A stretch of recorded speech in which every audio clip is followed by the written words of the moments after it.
Well, hello everybody. Once again, here we are. We all survived the 4 night run at the Sphere. Not that I was there. I survived it on Couch Tour. Real warrior over here. I know. It's tough though with this East Coast time zone. I say East Coast. One guy was like, Ohio's the East Coast now? Eastern Standard Time Zone. I just say East Coast time zone though, even though yes, we are far from the East Coast. So I'll give you a little bit of a rundown here. What we're going to talk about, how I felt overall about the nights, ranked in order. We got to rank them. That's very important. Maybe I overrated and underrated. There's being there versus the couch. I want to thank the new people to the channel. Maybe some songs I overlooked. What I thought were the coolest visuals. The overall 4 night theme. Mary's take on the little bit of stuff she saw. The few covers. No Gamehendge. Ballads over the space funk. And Hey Stranger, Ether Edge made it on the notes, and then no safety concerns. Yes, and I know that was a concern coming in. People were concerned about other people's safety. There have been incidents at shows here in the recent history of the band. And I think, rightfully so. That place looked very steep. But like I thought also, I compared it to the hockey arena in Columbus, and it is really steep when it's empty. But once it fills in with people, it feels and looks much safer. So I don't know if anybody was there, let me know. Did you feel that way? When you got there early and it was empty, it was a little scary. But then once it filled in, it totally felt fine, right? I'm assuming that's how it went. I didn't hear a ton from people. I feel like people that were there didn't waste their time watching my recaps. I feel like most of the people watching my recap were also on Couch Tour with me. So I would like to hear, and I heard a few people talk about the audio, how great it was. So I'd like to hear from you on that if you were there. And I did notice when Trey was thanking people. Normally for me on Couch Tour, or if I'm in the venue, I can never understand him when he's talking. It's just like I hear about one out of every 3 or 4 words. But when he was talking and thanking people, he might as well have just been doing a podcast because every single word out of his mouth was crystal clear on the webcast. So I don't know if that's part of the sound at the Sphere or if people were quieter. I don't know what that was, but I would like to know. And then I did like the drone shots. I have some people seem like, I don't know. It seemed like people that were not into it were mostly there. And night one, said that I was a little underwhelmed. I would like to take that back, probably. Probably wasn't the fairest assessment. And that was mostly early in the show. And I did acknowledge, like, look, I'm not there. This is just night one. And then, so all right, let's just go back here. And the first thing I noticed, I wanted to take a look at my videos. They were so long. I was like, oh no, I had like over 35 minutes of videos to watch. I couldn't do it. But I did skim through my own videos. But one thing I noticed was the 4 thumbnails, nights 1, 2, 3, and 4, all in order. It's like 9-1. I look a little bit down. I'm like pointing at the whiteboard. I'm like, meh, kind of a meh. And then night 2, I'm like, all right, now we're starting to heat up a little bit. Night 3, it looks like I got my analytical fingers rocking with the Sharpie out, pointing at the whiteboard, looking at the camera though. And then night 4, it's a celebration. So I thought, yes, I was like, that's interesting. And I didn't do that intentionally. But I thought that was pretty cool that the thumbnails kind of told the story. I was like, good, I don't really need to watch. But as far as ranking them as my personal preference, I think I liked night 4, 2, 3, and 1 in that order. Night 4 being my favorite, night 1 being my least favorite. But then I also will have to say that perhaps I'm overrating night 4 just because of the set list. There were so many songs in there. I mean, there were several songs in the second set alone that I would put in like my top 10 or 15 Phish songs. So that possibly got night 4 a little bit overrated. And then night 3, I don't remember, maybe I underrated night 3 a little bit. That was certainly the night that I was the most tired. And I think just then that, and that was also where the theme, it was like, all right, I thought we had a grasp on the theme, but now I'm not so sure. And they snuck in some songs that I don't really care for. So sometimes it could just be like, maybe overall, it just depends, that's why we all have different favorites, I guess. But I guess I might have to acknowledge that possibly I'm overrating night 4 just because of the selection of songs. And then maybe underrating night 3 because that was the night I was most tired. And then, I mean, the steam and pillow jets back to back. Although Mountains in the Mist was one of my favorite visuals, and the second set started real strong. It was somewhere around that twist when they dropped into hydrogen. It just like, and then the Santos, Life Beyond a Dream, Tweezer. It just ended badly. And then that's the other thing. It ended very strong last night too. There's some nights where that last 20 minutes, I'm like, oh man, Life Beyond a Dream, Tweezer reprise. And I do my recaps almost immediately after the show ends. I mean, some nights within minutes of the show ending, like the credits are rolling, I'm up there ready to start recording my recap. And then other nights, I do let it stew a little bit, maybe think over, like kind of maybe even go back and look back in time on some things. Possibly, if you like night three and it was, there's only 4 nights. It's kind of weird here. But night one, I think most people would agree that was probably your least favorite. I think. I don't know. Who knows? What am I talking about? I just got done saying how it's obviously all going to be different. Maybe you love the songs they played night one. Maybe you love Steam and Pillow Jets. I will say the Pillow Jets was better this time. And then I was going to save it for the end, but look, Hey Stranger and Ether Edge, I even gave those songs good reviews. I was so excited last night. I mean, if you put Ether Edge in between Light and Piper, I was so fired up from that Light, like the Hangover into Ether Edge. I was like, oh, this isn't too bad. It's kind of a catchy little song here. And then they went into Piper. There wasn't that lull where if they would have went into another song that maybe I don't like, I would have been like, dude, Ether Edge. And then Hey Stranger in the first set, I don't know. I get possibly that one is growing on me. But re-listening today, I was mowing the lawn, and when Ether Edge came on, I immediately stopped and got in my pocket and skipped it. I was like, but I think I said that was a pretty good song. And I was like, oh, that's right. It was kind of sandwiched in between Light and Piper.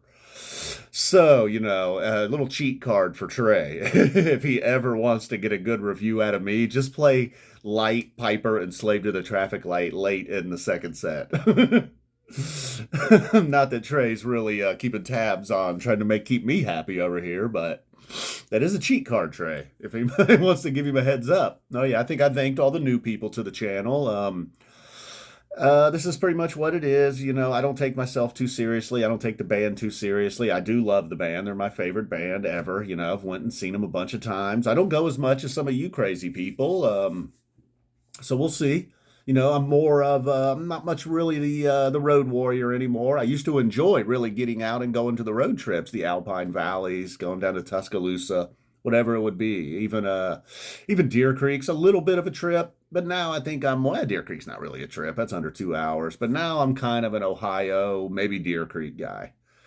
But I did want to thank everybody that shows up, be reviewing some old shows. As time goes on. And then in the fall, I do some football. I know some Phish fans kind of get a little turned off when I start talking Browns and Ohio State, but it doesn't last too long. And usually, a lot of times, there's some Phish shows mixed in. So then I wrote down overlooked songs, but really, I mean, maybe Antelope. But other than that, I feel like the songs I really liked, I kind of gave them their flowers and the recaps, I suppose. Maybe Sigma Oasis, Oblivion, perhaps could have been given a little extra nod. Then the coolest visuals. The song Taste, I thought the visuals for Taste were outstanding. Maybe not everybody is with me on that one because I haven't heard a whole lot of people. I'm just basing this kind of on a little bit of light social media reading and, just my own comment section, I guess, basically. But then I even kind of get a little nervous after a day or so. I'll read the comments early and when I upload the video, but it starts to get enough comments. I was like, somebody's going to take a big dump on me, man. I don't want to read that. Things are going so nice. So if you did comment and you had some questions or whatever, if I missed it, sorry. Tried to get to most people. But other than that Taste, I thought the whole Mike's Groove, the Lifeboy being the highlight of that Mike's Groove. But those were my favorite visuals. And then also the first tube, that kind of wormhole thing they did. The silhouette, Fishman was cool, I thought. Divided Sky and Mountains in the Mist both had very cool visuals. Seemed like the night, the visuals kind of started out a little on the weaker side, I guess, if I could say. Maybe not even that, but not their strongest stuff. So I still suspect the people that are really, really down on it and like, that wasn't that cool. They probably just saw the free openers on YouTube And then even if you watch the entire webcast, it was just hard to do it justice. They did a good job, but and then the people that were complaining about CK feeling like it's just not the same. Well, he tried a little bit. The 2001, if you were only focusing on the stage lights, he was doing his thing on a micro level, but it was still there. It was, believe it or not. I know it was hard. It was almost impossible to just focus on the stage. But with very little to work with, he was still kind of doing his thing a little bit there. And then, we mentioned the French Canadians last night. The themes for the fortnight, okay, leading into it, after a couple of nights, people started to think, and I agreed, that the litmosphere, atmosphere, hydrosphere, that seemed to be it, and then we're going to go into biosphere the final night. And I was telling Mary, I'm like 49%. If they're doing a biosphere night 4, they've played no Gamehendge songs. And then I was even holding out hope, I don't know. Maybe, look, there's a little chomper in all of us. So I was like, they're going to play Gamehendge again. They're going to play Gamehendge again. Night 4, it's coming, biosphere. And then I was holding out hope all the way up through Divided Sky. I was like, technically, Divided Sky, I don't know about you guys, but I think Divided Sky could start this whole thing off, man. This is the beginning of Gamehendge. So you could imagine my disappointment when Divided Sky was followed by an acoustic shade. All right, so that was my fault, though. That was on me. I'm the one who got a little overhyped for no reason. Of course they weren't going to do it again so soon. But then Trey said he wanted to do it again. Oh, what was up with Trey in that one interview saying those props were expensive? They were? They sure didn't look very expensive. Looked like some 8th graders made those out of paper mache. But hey, here I go again. I don't know. And then we got no Gamehendge when it was all said and done. And then I believe only 2 covers? In both covers, you would feel like they're Phish songs, really. I mean, Golden Age, I feel like a lot of Phish fans sometimes don't realize that Golden Age is a cover. And, it's just one of those songs. It's there with, like, the Yamars and 2001s. They just feel like a Phish song, really, at this point. Haley's Comet. And I can't believe we didn't get a Haley's Comet, really. And they kind of chose ballads over the sort of, I thought we'd get maybe like some spacey jams, maybe like a 2001, just like a funky, spacey kind of Phish, But they seem to be a little more heavy on the ballads this time. The Dirts, like, was unexpected, Mountains in the Mist, like those type of songs, really. The Shade, how the hell did Shade get a spot in this? You know what I mean? Like, what? All right, so I think that's about everything I wanted to talk about, I think. I think that about does it, guys. All right. Boom. Like I mentioned last night, I know it's a Tuesday, but we are getting married tomorrow. Very small thing. Don't be offended if you weren't invited. Absolutely nobody's invited. I don't think it'll make its way to YouTube. Who knows? We'll see. But other than that, thank you all. And, yeah, I'm glad there's no Phish right now. In fact, I was kind of wanting to postpone the wedding because I really just want to carry on about this for another few days. Mary and I, we're like big UFC fans, and UFC 300 a couple weeks ago was amazing. Then you see these guys on YouTube, like within hours, they're already like moving on to the next thing, just like the hustle. And it was like, oh man, just really just bathe in this for a while. That's how I feel about these Sphere shows. It's unfortunate my damn wedding's getting in the way, come on.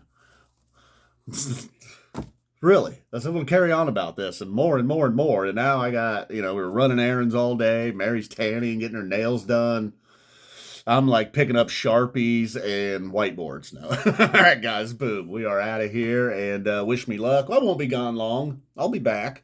The honeymoon is kind of a work in progress. Maybe going to come a little ways down the road. I don't know. I don't know what we're going to do with that. We want to. We haven't decided. And then I think I mentioned, yes, we're getting married on a Tuesday night at that. That way nobody would want to come, Even if we wanted to invite people, it'd be like, dude, I'm not coming. All right, so boom. Thank you all so much for watching and making this all so much fun. And thanks again to the new people and thanks again to the regulars. And boom to everybody that made it there. I commented earlier in a video, I think before it all started. I don't know anybody that's there. I knew you guys were doing. None of you guys told me you were going. And then once you were there and it all started, the world's strongest Phish fan, he was there. Dan Z was there. Iculus was there. Guys, I wasn't going to ask you for a ticket or something. Come on. They all told me after it was too late. They're like, ah, I ain't telling F Zappa, dude. That son of a bitch might want a free ticket off of me. Oh, come on. Going to the Sphere with you, dude. I got cats to take care of. Boom. And a lovely lady to marry. We're out of here.